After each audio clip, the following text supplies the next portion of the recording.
Hello everyone, Shannon Flummerfelt here for Flip Schools. Welcome to the Understanding Improvement series. In this short video, I'm going to introduce building administrators to a useful continuous improvement tool called the A3. If you haven't listened to any of the other videos in this Understanding Improvement series for building administrators, you might want to do that as they explain the basics of the plan, do, check, adjust cycle, how to think about continuous improvement, and so on.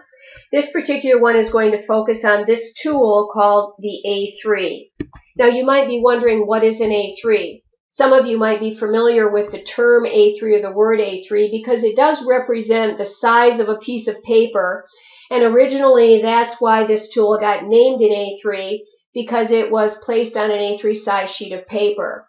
But now with the digital age and the way that we produce and share documents and so on, this size of this paper doesn't matter at all. But rather, what we're trying to get at here with the A3 is that it becomes a tool for you, a one-page visual management tool, and it helps you as a building leader to be able to manage the continuous improvement cycle, the plan, do, check, adjust cycle, which we also call PDCA.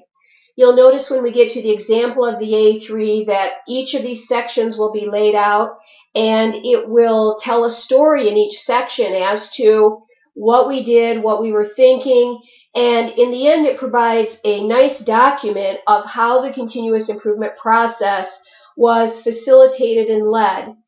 And the A3 can be used for any kind of a problem, big or small, any kind of planning work that needs to be done, and of course implementing and measuring success. So it doesn't matter how large or small the problem is, the A3 is a very useful tool. One of the reasons why it's so useful is because as you find yourself leading a flipped school, there will be a need for a lot of collaboration between and among faculty. And so there will be discussions about what needs to be improved. And the flip technology is certainly a solution to a lot of the problems that occur. But sometimes there are deeper issues that need to be looked at. And the A3 and improvement thinking can help you as a building administrator to make sure you don't miss that and just think that the flip technology is going to solve every problem you have. You have to think about it in a little more deeply than that. So today we're going to look at an example of how a building administrator uses an A3 to document and share how continuous improvement was used to improve writing across the curriculum. You'll notice here on this slide the A3 is set up in the 4 sections of plan, do, check, adjust, the continuous improvement cycle. Plan is in blue. It has 4 components: a theme, background, current condition, and statement of the problem. Do, check, and adjust are in green, orange, and pink, and they have 2 sections to them. We're going to focus on plan first so that you understand how to begin a continuous improvement cycle at the beginning. And in this case, we have a building who was taking a look at their ELA student achievement scores, and they're finding the scores are too low. And so as they take a look at this issue and start to talk about it, what they begin to do is focus on the idea that writing across the curriculum is really important in their building, and they actually need to improve it. So when we begin with planning, a building administrator would have some facilitated discussion either with a school improvement team, the faculty at large, whatever protocol or structure you have for collaboratively improving instruction, you'd use that with the A3. And you set out your theme. In this case, the theme helps this building to scope out what it is they're actually working on. And it's important because learning is complex and our problems are complex. With an A3, we need to be clear about what it is that we're meeting about and talking about and working on. In this building, they came up with the theme that we need to improve writing skills across the curriculum. This is a very interesting theme and very well stated because it shows a willingness to look at what needs improvement. The next phase of planning then is to state how you got to where you are now. So there's a background piece that's required. Again, this doesn't have to be anything very complicated. We're trying to tell a story very succinctly and to the point. So just some key statements are usually enough here to give readers and critical stakeholders an understanding as to what was in place and what was in play in the background as this problem developed. And so we state here that ELA scores are too low, and that's one part of the background. The other part is that there's a large English language learner population and also a large special needs student population in the building. And so the ELA idea of writing across the curriculum for ELL and special needs students is difficult. The other issue in the background is that this building has what we would call teaching as highly privatized practice, which means that teachers are not familiar with or comfortable with talking about what they do with other teachers and coming out of their classrooms and doing that kind of dialogue in a collaborative way. So now that we know that's the background, we can begin to actually focus in on really analyzing what is going on right now in this current condition. So this principal decides to conduct an analysis of the current condition using a very simple graphic tool called a fishbone diagram, also known as an Ishikawa diagram or a cause and effect diagram. Basically what you have is the backbone of the fish, which states the problem. And then you have the spine on the backbone that are contributing causes to that particular problem. At the head of the fish, you try to pull out and actually begin to create a sense of what is the big issue here that we want to attack, what really is the problem that we're trying to solve, and if we got to this, then the rest of the fishbone would change dramatically. So in this case, the fishbone analysis starts with the backbone, and there's a recognition here that students are not writing at grade level. And the contributing causes to that, first of all, there's a lack of faculty knowledge about what the elements of writing are. And so that's a bit of a problem, especially when you're trying to move to a writing across the curriculum approach. The other issue that's talked about here in this building is that their RTI process isn't working well. It's not as well coordinated as it could be. And then the third issue that the faculty talked about under the principal's leadership is that students lack a love of writing. And that's a barrier they need to take a look at, because if students aren't emotionally appreciative of writing and what it means and can do, then it's hard to get them excited about it.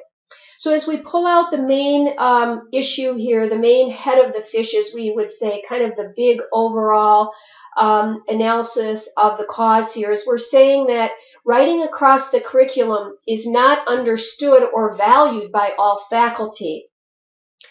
So that's interesting to get to this point in the discussion. Now it's really helpful to be able to move this just to another level and dig a little bit deeper and create a very clear statement of the problem. And you might ask, why is writing across the curriculum not understood or valued?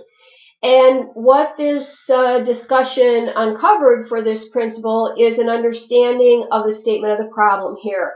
And this statement of the problem is shared by faculty as well, and that is that faculty don't work together on writing across the curriculum because it requires a culture that they don't have right now, a culture of collaboration.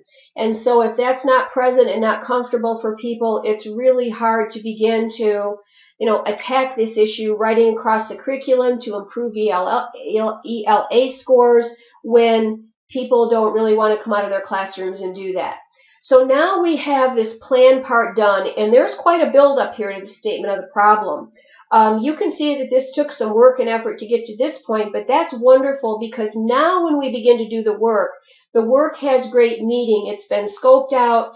There's a clarity about what we're trying to do here. And now we move to the green section and look at the target condition and the implementation chart, the two components of doing.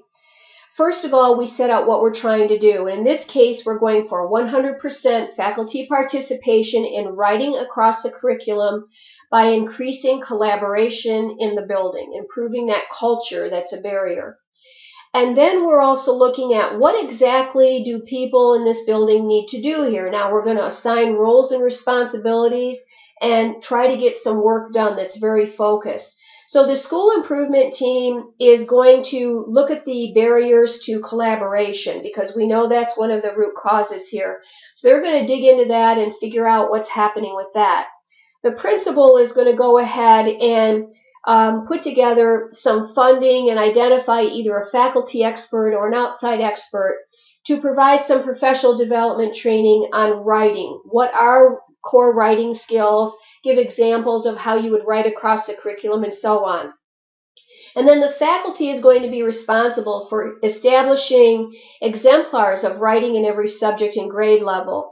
And these will be put onto a wiki. So all this work is going to happen within a certain amount of time, either the end of the semester, the end of the marking period, the end of the year, whatever the timeline is here. That'll all be understood. Now, once that work is completed, it's time to move into the third step of the continuous improvement cycle and check. How did we do? We assess our work against the target condition, figure out if we have shortfalls. Now, it's important in checking that, that it's okay to talk about where shortfalls are. If people get punished and this becomes a punitive step, then it will be impossible to move into continuous improvement and the adjust step. So this has to be a very comfortable check. People aren't blamed. We're just simply looking to see what we need to do.